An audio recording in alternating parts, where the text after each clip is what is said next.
Gak ada Purify. Kita lihat. Dari para pemain tim EVOS, mereka sudah mencoba untuk membantu mendapatkan satu buah buff, tapi no Purify Gaming. Wah ini berani banget sih dari EVOS Icon. Mereka benar-benar tidak membawa Purify sama sekali. Dan ini bisa menjadi sebuah pick off yang banyak banget bisa diamankan oleh Violence dan kawan-kawan. Bahkan sejak awal lihat Van Strongnya dibikin bonyok dengan banyaknya magical damage dan physical yang keluar dari Violence dan Octa. Alright, dan bahkan di sisi Slowly, dia berhasil mendapatkan satu buah Lethal Wonder di posisi arah EXP Lane, Veldora. Belum memenangkan match up, tapi setidaknya bisa mempertahankan laningnya terlebih dahulu. Mungkin dia akan lebih cepat dari clear minionnya. Yang permasalahannya di sini adalah, dari Faramis kalau udah memiliki damage, bersama dengan seorang lapu-lapu, seorang Violence coba all in terhadap seorang Veldora pun mampu loh di pick off. Iya, Veldora ini masalah utamanya ketika dia udah nggak immune atau dia nggak deket sama tembok, Way of the Dragon ini bakal connect dan dia hanya bisa menerima damage tanpa harus bisa memantulkan damage kembali atau memberikan damage reflection kepada teman-teman dari arah Arcusena yang sudah mulai melakukan setup lagi ke arah Turtle. Dan mungkin Setsujin akan bertemu dengan kawanan dari arah Arcusena di arah bottom lane. 4 pemain sudah mulai melakukan setup bahkan. Oke, Krite sudah tahu dirinya tidak cukup capable terlihat di map dan dia berada di arah belakang sekali Profesor dan tidak terdeteksi samsek posisinya. Dan itu memang yang harus dilakukan oleh seorang Krite. Karena Krite bahkan nggak boleh muncul di map kalau menurut aku. Bukan hanya menjaga jarak tapi Setsujin bakal coba menghindari dengan shadow kill. Pergerakan dari seorang Dawn bakal coba di pick off kah. First blood akan coba di tangan dari seorang Dawn. Terroutplay. Setsujin tertake down. Too strong Dawn kali ini dan tidak memiliki damage dari seorang Setsujin. Dan bahkan dari Van Strong kali ini bakal kehilangan satu buah turtle. Tapi setidaknya lihat dibaliskan kembali. 1 point kill dibalas dengan 2 point kill yang cukup mahal dari tim Arcusena. Pranata masih mau lebih di arah top lane. Ini dia dan bahkan Violence informasi terberikan dan ternyata Flicker berhasil menutup point kill atas seorang Doma yang tadi tidak berhasil melakukan recall. Invasi Arcusena di early kali ini benar-benar mendapatkan keuntungan yang sangat mahal dan bersama dengan platingan yang dimiliki dari Pranata membuat Pranata akan lebih strong nantinya. Ya, sesuai dengan data, first blood dari Arcusena ini power banget, apalagi dengan invasi yang tiada hentinya terjadi. Mungkin akan ada satu buah crossbow of tank karena untuk sekarang udah gak ada Guardian Bulwark lagi, tapi ternyata Pranata lagi cooldown dan tidak mau terlalu all in terhadap sosok Van Strong yang sudah tidak memiliki lagi flicker. Tidak terlalu cukup worth it ketika dia all in terhadap pergerakan dari seorang Van Strong dan sedangkan seorang Slowly kali ini mengganggu pergerakan dan invasi yang dilakukan. Dawn menangkan match up di bottom lane. Bahkan Veldora Decimate is on point. Ditancapkan langsung ke dalam dada dari seorang Veldora. Again and again point kill terdapatkan oleh seorang Arcusena dengan ada 4 point kill yang sangat mahal dan mereka mengungguli 2000 golden ini. Mereka tinggal memantapkan, memenangkan match up dan juga objektifnya. Gila, ini makin hari Slowly makin terlihat percaya diri melihat permainan yang barusan benar-benar dia munculkan, apalagi dalam keadaan Cult Altar. Octa yang kali ini sudah mengeluarkan ultimate-nya dan bahkan terdetek di area mid lane. Langsung ada pergerakan untuk mengincar ke Setsujin dan lagi-lagi Slowly mendapatkan point kill yang begitu mahal dengan Decimate-nya. Decimate is on point dan bahkan ini menjadi sedikit problem untuk tim EVOS Icon. Mereka terdistraksi dan mereka terkena invasi di 3 lane yang berbeda. 3 lane tidak ada yang menang sama sekali membuat 2000 gold masih dipertahankan oleh tim dari Arcusena. Arcusena kali ini mendapatkan kesempatan untuk mendapatkan turtle-nya kembali tanpa ada kontes samsek. Wah, ini benar-benar bakal jadi free sih. Setsujin udah tumbang 2 kali, beda banget sama Slowly. Slowly levelnya jauh, bahkan ini hampir 2 level untuk sekarang. Plus turtle bakal jadi level yang ke-8. Lawan dan sangat Setsujin masih di level yang ke-7. Violence pun tidak bisa ditumbangkan dengan solo pick up dari Setsujin. Mungkin memang belum powernya mereka akan membawa game ini karena late game atau tidak dari segi itemnya. Tapi lihat, informasi telah diberikan Profesor dari itemnya. Ya, Clock of Destiny udah jadi untuk Krite. Ya sebenarnya power high ground-nya ada di Krite. Jadi selama EVOS Icon Krite-nya nggak tumbang, sebenarnya mereka powernya masih ada. Tapi untuk sekarang Violence out of nowhere udah ada di belakang, flickernya ready dan bahkan hampir melakukan sebuah invasi namun dibatalkan karena sepertinya dalam keadaan Octa dia nggak punya Cult Altar, cukup resiko ketika melakukan sebuah invasi ke dalam turret. Wow, lihat Way of Dragon dilakukan. Menuju ke seorang Krite Flicker. Apakah masih selamat? Dan ternyata tidak ada Decimate. Dikejar. Krite dikejar, di all in. Okta kali ini tidak mau terlalu terburu-buru. Susujin, what are you doing? No Quad Shadow, dan ini bencana Susujin tertinggal. Tidak ada Quad Shadow kembali. Quad Shadow-nya berhasil digunakan dan ternyata membuat dirinya terperangkap di depan sana Susujin. Wah, ini bisa dibilang 3 kali tumbang. Bukan angka yang bagus untuk Susujin tentunya di game kita yang pertama. 7-1 dengan perbedaan gold udah menuju ke arah 4.000. Ini yang sempat kita bilang kalau seandainya dengan 8.000 gold di bawah menit yang ke-12 itu masih bisa ditabrak. Dan perlahan-lahan lihat permainan dari RRQ Sena, mereka menabrak dan Okta untuk sekarang menarik satu sosok Van Strong di arah depan. Nomor 16 dilakukan dan bahkan masih ada pergerakan untuk counter defensif. The Wave Dragon dilakukan, Violence mencoba untuk memporak-porandakan formasi dari EVOS Icon, tapi ternyata lagi dan lagi Okta menjemput dengan satu ultimate mahalnya Cold Altar dari Faramis. Cold Altar yang berhasil menyelamatkan satu sosok Violence yang satu hit terakhir, itu pasifnya pecah. Dan satu itu hit terakhir itu pasifnya pecah. Bener-bener Violence-nya padahal udah salah jalan, tapi masih di cover. Itu dia. Kesalahan tanker itu kalau di follow up sama mid laner atau sama jungler yang emang benar-benar bisa nutupin kesalahannya, malah jadi epic moment. Epic moment. Menjadi menyelamatkan diri dari seorang roamer. Dan di arah top lane Pranata benar-benar bebas 8.8 level. Sedangkan Doma di 7 level.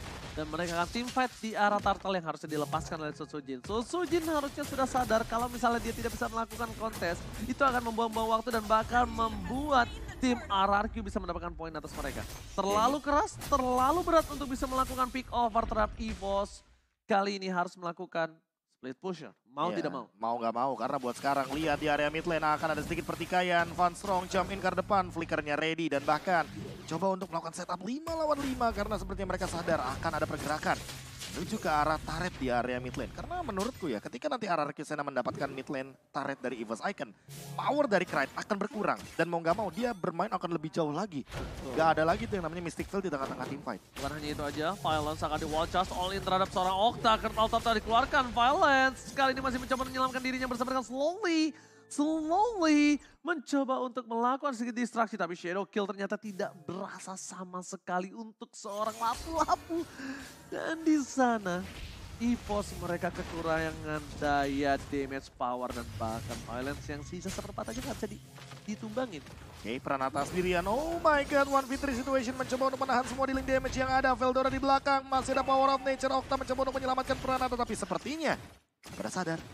Surprise! No way. Pranata, Watcher dikeluarkan dan one last hit. Pranata ter-take down. Para pemain dari tim EVOS kali ini berhasil memberikan happy birthday terhadap seorang Pranata, membuat dirinya tertumbangkan. Keputusan sangat baik, tapi lihat Violence mencoba untuk menutup pergerakan. Ada Veldora di garis depan bersama dengan Solidity. Flicker yang dikeluarkan dan bahkan di arah Nominal Blast bottom lane for defensive. Membuat Susujin bebas untuk melakukan farming. Ya, ini bisa dibilang jadi space untuk Susujin dan bahkan mengejar ketertinggalan level karena slowly dia one level away daripada Susujin itu sendiri. Okta sebenarnya mencoba untuk mengcover ke arah Pranata tadi. Tapi masalah utamanya karena cooldown yang begitu lama dari Cold Altar. Karena kita tahu kan kalau nggak pakai buku aja dia 82 detik. Iya. Jadi itu adalah jangka waktu yang menurutku sangat lama sekali sebelum Pranata bisa di cover untuk dalam jangka waktu kurang dari 1 menit. Dia butuh 45% cooldown reduction Tapi soalnya. RRQ nggak boleh ngikutin gameplay EVOS yang seperti ini loh. Iya, temponya jadi dipelanin soalnya. Karena ini yang sengaja dia inginkan untuk membuat Susujin punya waktu untuk farming. Tapi The Wave Dragon menuju ke arah seorang Veldora. Watchers pun dikeluarkan, tidak cukup waktu dan Susujin bahkan tidak bisa masuk ke dalam. Memberikan sedikit distraksi yang diberikan Susujin ternyata tidak terlalu berimpact. Melihat adanya lot yang sudah didapatkan oleh seorang Slowly. Di arah bottom lane, para pemain dari tim EVOS memberikan satu turret hadiah atas kehilangan Lord yang pertama mereka. Oh, Nomen 16 mungkin connect dan di depan sana. 3-man terkena pergerakan dari Krite. Dan bahkan lihat Tonnya mencoba untuk bertahan. Masih ada shield absorb dan masih mampu untuk bertahan. Jamin ke belakang. Susujin tidak mendapatkan apapun. Dan bahkan kira Quad Shadow terkena The Way of Dragon. Tumbang untuk keempat kalinya dari Susujin. Terperangkap di dalam teamfight yang tidak cukup adil. EVOS kali ini kehilangan Susujin kembali. Memaksakan dengan Quad Shadow yang sudah tidak dimiliki. Dengan Shadow Kill di depan sana dan tidak ada hero untuk menjemput seorang Susujin adalah keputusan yang kurang baik. Dan bahkan kalau kita melihat dari Van Strong, dia juga cooldown untuk flickernya. Jadi kalau dia jump in, yang ada 2 yang tumbang, gak cuma 1. Dan untuk sekarang dengan item seperti Hunter Strike dan juga Malefic Roar, bayangkan, Pranata udah punya Wind of Nature. Waduh. 2 item dari Susujin gak bakal bisa jump in hanya untuk memberikan damage ke arah 1-1. 1-1-nya aja nggak pernah sendiri, itu masalah utama juga. Dan bahkan ini under banget dari seorang Sosuji dengan 6.000 gold yang dia miliki tidak cukup untuk bisa memberikan banyak waktu. Dan di posisi yang kehilangan sekitar ini berapa? 7.000 ya? 7.000. 7.000 6.000, 7.000-an. 7.000 gold kayaknya bukan waktu yang baik di menit yang ke-10. Dan mereka benar-benar udah mulai mempertahankan high ground mereka. Outer mereka coba digeragasin oleh seorang minion super yang bergerak menuju ke arah base turret. Ya pokoknya incer ke arah Krite, itu dia kuncinya. Krite. Apalagi Krite nggak ada Purify. Dan Krite. high ground defensif dari EVOS Icon hanya ada di Savior. Dan Krite punya waktu yang cukup panjang untuk bisa itemnya bisa menumbangkan para pemain dari tim Araki. Iya, dia Butuh butuh waktu. Divine Glaive ya kan. Glowing One. Glowing One butuh sih buat poking damage ke arah Pranata. Dan itu maksain Pranata untuk bikin Athena Shield seenggaknya. Divine Glaive. Ya, jadi memang berat banget untuk Krite. Kali ini dan Freeze bahkan akan coba dikeluarkan oleh para pemain dari tim RRQ Sena. Coba untuk memberikan sedikit distraksi di dalam satu buah jungle. Dan dia tidak segan-segan untuk Violence bisa men-take down seorang Doma. Karena Doma di sini belum memiliki power dari Immortality. Tidak ada Purify Gaming. Atau bahkan Wind of Nature aja ini bakal susah banget untuk ditabung. Lihat semuanya di freeze minionnya. Gak dikasih jalan minionnya. Biar Krite dan juga Setsujin gak farming. Sementara slowly dia masih farming di area jungle. Dia bisa invasi dan dia bisa dapetin level 15 sesaat lagi. Ini kalau kata orang-orang dimiskinkan. Dimiskinkan. Secara paksa. Waduh. Bahaya juga nih. Mereka tapi, dari segi jungle laningnya semua di freeze. benar. Tapi masalahnya EVOS Icon juga melakukan hal yang serupa. Mereka melakukan freeze terhadap minionnya juga. Hanya melakukan last hit saja. Agar mereka masih bisa farming di dalam area teritorial mereka. Sama-sama classy banget nih untuk kedua pemain MDL dari kedua tim ini. Alright, dan tapi menuju ke arah Lord yang kedua yang akan didapatkan oleh tim RRQ Sena. Tapi nampaknya kali ini RRQ Sena akan mendapatkan tanpa ada kontes sama Nggak akan sekali. ada kontes kayaknya. Kecuali mereka mau coba do or die. Tapi apakah itu Oh, atau Downing Light ya. Secara nggak sengaja. Nah, terlalu terburu-buru? udah ke-detect. Gak ada ultimate dari Savior dan bakal jadi Lord yang gratis untuk teman-teman RRQ Sena. Ya, free Lord. Udah pasti. Free Lord. Kalau EVOS Icon keluar dari kandangnya, itu bahkan bisa merontokkan mereka dan one straight push Israel di atas menit 12 tidak ada passive turret, ingat Profesor Karim. Iya, karena mau bagaimanapun winning condition dari RRQ Sena ini nabrak. Karena mereka bawa Faramis, mereka bukan bawa tipikal hero yang high ground, mereka bukan bawa tipikal hero yang harus teamfight di area jungle, enggak, mereka harus nabrak intinya. Kalau mereka nabrak, apalagi dengan flicker dari Okta dan itu bisa menarik dengan Shadow Stampede, minimal narik Doma, itu udah bisa langsung ditabrak balik sama Donnya juga. Agar ada follow up yang cukup dan juga bisa diambil oleh Violence dengan Chow-nya. Oke, kali ini lihat ada best turret akan coba dihantam oleh seorang Bubble Lord terhormat. Enhance kali ini masih ada Krite yang mencoba untuk melakukan sedikit distraksi dengan adanya high ground defensive yang dia miliki. Doma memberikan pressure atas seorang Violence. Memukul mundur Pranata dan bakal coba dengan shadow kill-nya masih ada Wind of Nature. Pranata still survive. Masih ada Cult Altar menyelamatkan para pemain dari tim RRQ Sena. Mundur ke arah belakang. Torch kill udah mulai terbuang sedikit demi sedikit. Tapi Don masih memiliki Brave Fighters-nya dan jangan sampai Doma tidak ingat dengan Brave Fighters yang sakit. Ini damage-nya dia ada dan jangan lupakan juga bahwa dia memiliki 1 point kill. Jadi spell fam-nya juga aktif dan Van Strong mencoba untuk mencari posisi. Udah tahu kalau nggak punya Cult Altar, Don dikejar tapi ternyata masih ada Immortality. Langsung diurungkan niatnya. Mundur teratur daripada nanti ternyata RRQ Sena malah melakukan serangan balasan dengan kehadiran dari Don. Dan kita tahu sendiri XP laner lapu-lapu lagi hype banget untuk sekarang. Dan bahkan untungnya lapu-lapu itu bisa dilumat dengan cepat oleh seorang Kari. Tapi mereka akan mencoba all in di dalam purple buff yang dimiliki dari salah Setsujin. Mereka mencoba team fight tapi lihat Pranata dengan attack speed yang sudah dia miliki. Ini sulit banget untuk bisa dibendung dan bahkan retribution di sound point from Setsujin. Mencoba untuk memaksa, mundur ke arah belakang, di all in bersama dengan Watcher. Kertal save the day, again and again. Okta menyelamatkan seorang Violence, Immortality di sana dan ternyata satu buah flicker for covering up. Fastro, what the mind blower yang dilamatkan Pranata masih ada Wind of Nature. Mundur ke arah belakang, Immortality pecah dan bakal Violence akan ter-take down. Kembali ke keadaan EVOS Icon tiba-tiba Now meroar. Ini dia satu momentum yang ternyata bisa dimainkan oleh teman-teman dari EVOS Icon. Mereka masih mau lebih. Lihat Setsujin ke arah belakang mencoba untuk mengincarkan Okta. Oktanya tumbang terkena efek dari Downing Light. Dan bahkan ada 3 member yang hilang tiba-tiba. Untungnya Okta punya pasif yang seperti menumpuk. Dan untungnya dia langsung survive atau hidup kembali, resurrected kembali untuk team fight jangka panjang. Ini bahaya Profesor KB untuk RRQ Sena. Kenapa lihat goldnya udah mulai dibayar dengan sedikit demi sedikit. Dan bahkan lihat Downing Light yang dimiliki dari seorang Krite nampaknya udah harus mulai diperhitungkan. Nah itu dia tuh. Lord muncul dengan power 5 versus 5. Tapi dari segi laning phase, EVOS kali ini cukup memenangkan di laning top lane-nya. Wah mereka coba maksa dong.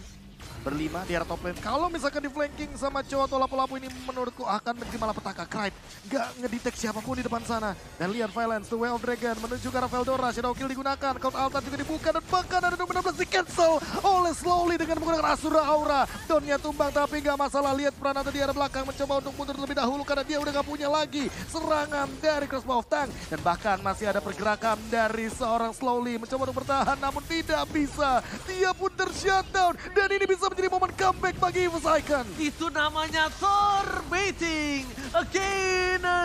Baiting yang didapatkan oleh tim EVOS Icon ternyata berhasil membuat tim RRQ Sena membalikan kembali keadaan kali ini. Udah dikejar, dibayar hampir lunas utang gold difference yang dimiliki dari tim EVOS Icon. RRQ Sena. Dan dia sama sekarang Profesor KB. Iya, equal. Jadi bahkan bisa menyusul dengan Lord tambahan juga kali ini. Ini bakal bahaya banget. Violence akan coba dipasang, Shadow Kill udah mulai terlalu sakit. Mereka harus di-respect dengan damage yang dimiliki dari seorang Setsujin. Ini bencana untuk tim RRQ Sena. No violence, no pick over untuk inisiator. EVOS Icon mencoba untuk memangsa ke arah depan, mundur ke arah belakang. Lordnya sudah di-enhance walaupun belum di Lord Evolve, tapi lihat dari seorang Fansong. Mencoba untuk memberikan satu more damage, mundur ke arah belakang dodge-nya. Terlalu sakit apa diberikan. Pranata mencoba untuk bertahan, Kertal telah dibuka. Dan bahkan masih mendapatkan satu Pranata instant pick off from Setsujin. What the epic comeback from EVOS Icon menghabiskan RRQ Sena di game yang pertama. Dan comeback yang benar-benar tidak biasa terjadi.